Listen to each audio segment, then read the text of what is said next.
Here's the top stories for January 16th. President Marcos said the Independent Commission for Infrastructure is nearing the completion of its investigation into the flood control scandal, with its future dependent on how much work remains unfinished. Marcos added that the commission has already investigated most of the issues under its mandate. ICI said it would submit a report to Malacanang regarding its accomplishments since its establishment, so the latter could decide on the body's fate.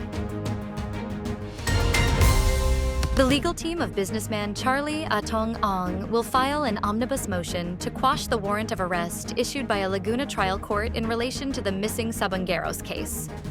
Lawyer Gabriel Villarreal argued that the court's issuance of an arrest order was done in haste and violates his client's rights because the Department of Justice transmitted incomplete information. The information submitted by the DOJ, he said, was used by the court in its determination of probable cause, which later became the basis for the issuance of arrest warrants against Ang and 17 other people, including 9 policemen.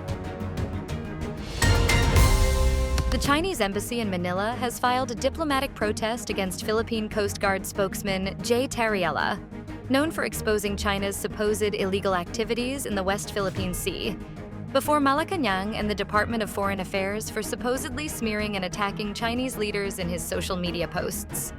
The embassy claimed that Tarriela has persistently hyped up maritime issues in recent years, adding that he misrepresented facts, misled public opinion, impacted mutual trust and cooperation between China and the Philippines, and disrupted diplomatic efforts to improve bilateral relations between the two countries. The embassy warned, saying, "China has been and will continue to take firm countermeasures in response." Tropical storm.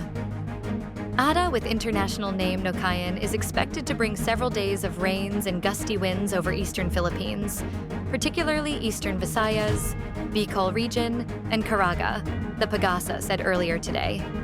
Earlier today, the center of Ada was located 325 kilometers east of Guion, eastern Samar, moving northward at 15 kilometers per hour. It has maximum sustained winds of 65 kilometers per hour near the center and gustiness of up to 80 kilometers per hour. Pagasa said Ada is seen to move generally northwestward on Friday and Saturday, before turning slowly north-northwestward to northeastward by Sunday, January 18th. After weeks of escalating tension, U.S. and Iranian officials faced each other on Thursday at the UN Security Council, where America's envoy renewed threats against the Islamic Republic despite President Donald Trump's efforts to lower the temperature between the two adversaries. The U.S. was joined by Iranian dissidents in rebuking the government's bloody crackdown on nationwide protests that activists say have killed at least 2,677 people.